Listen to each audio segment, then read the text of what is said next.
gab einen Mitschüler, der total verschwiegen hat, dass er Ossi ist, und von mir wusste man das damals, und der hat es mir dann sozusagen heimlich gesteckt.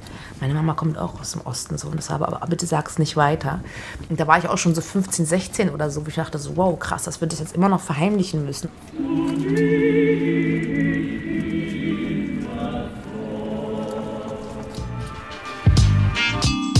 Mein Name ist Suki, ich bin 83 geboren, in Mecklenburg, in Pasewalk. Meine Eltern haben 1986 die DDR verlassen, sind nach West-Berlin gekommen. In Berlin lebe ich auch immer noch und bin ja, Rapmusikerin und das, was man als politische Aktivistin vielleicht zusammenfassen mag.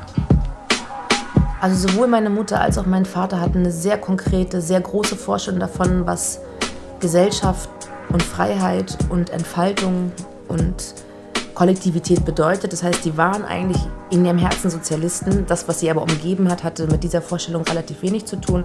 Meine Mutter ist sehr früh aus der FDJ ausgetreten, eine Jugendorganisation, wo es halt darum ging, die Freizeit zu verbringen, sich dem Sozialismus zuzuwenden. Mit 14 Jahren hatte die schon keinen Bock mehr, da war die Renitenz schon groß genug, was ich hier sehr hoch anrechne. Und mein Vater hat den Dienst 1979 an der Waffe verweigert, weil er gesagt hat, er kann nicht in Kauf nehmen, am Ende auf Menschen zu schießen. Das Ziel war nur noch das Land verlassen, raus. 1986 wurde endlich dieser Ausreiseantrag bewilligt und es gab die Möglichkeit, Zeitfenster von 12 Stunden lang das Land zu verlassen. Ansonsten wären sie quasi staatenlos gewesen und damit ja, wären im Knast gelandet, und meine Schwester und ich, und das wurde ihnen auch im Vorfeld oft angedroht, wären halt im Jugendheim gelandet. Und wir sind dann über Umwege in West-Berlin gelandet, in Kreuzberg, in der Stresemannstraße, S-Bahnhof Anhalter Bahnhof, und das war sozusagen mein erster Spot in Berlin.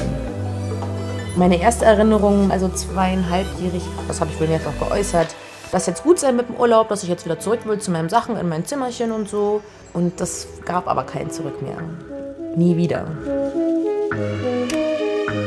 Ossi zu sein als Kind war auf jeden Fall immer irgendwas, was man nicht direkt vor sich hergetragen hat. Also ich meine, ich bin 90 eingeschult worden, da war die Mauer schon durch und die Wiedervereinigung im Gange.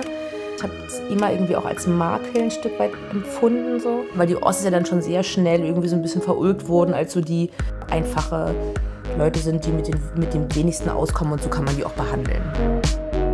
Da gibt es eine Geschichte, wo meine Mutter bei einem Elternabend irgendwie saß oder bei irgendeiner Schulversammlung oder so und gesagt hat, warum so aufwendig, man kann es doch auch einfacher genauso gut haben. So, weil einfach klar war, meine Mutter kann sich halt irgendwie einen Eurythmiekittel aus Seide nicht zusätzlich leisten. Da reicht auch ein guter Baumwollstoff, ja.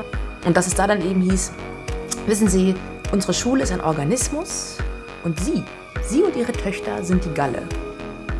Und damit war natürlich viel gesagt. Wenn man aus dem Sozialismus kommt, wo es nichts gibt, und dann in eine Gesellschaft kommt, wo es von allem sehr, sehr viel gibt, dann ist es auf jeden Fall ein ziemlicher Clash.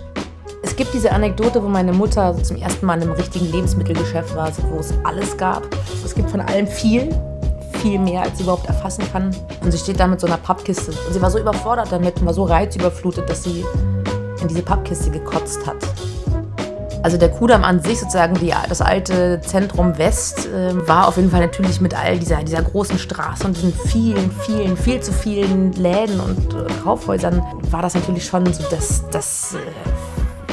zu viel des Kapitalismus.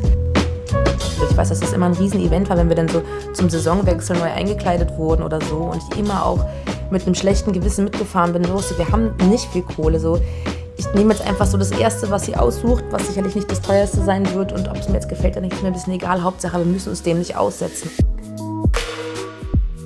Ich denke schon, dass ich sozusagen das, was meine Eltern in mir gepflanzt haben, auf jeden Fall in einer transformierten Version auch bei mir jetzt noch nachwirkt. Das Kernstück dessen, also einfach ein Bewusstsein dafür zu haben, nicht weggucken zu können.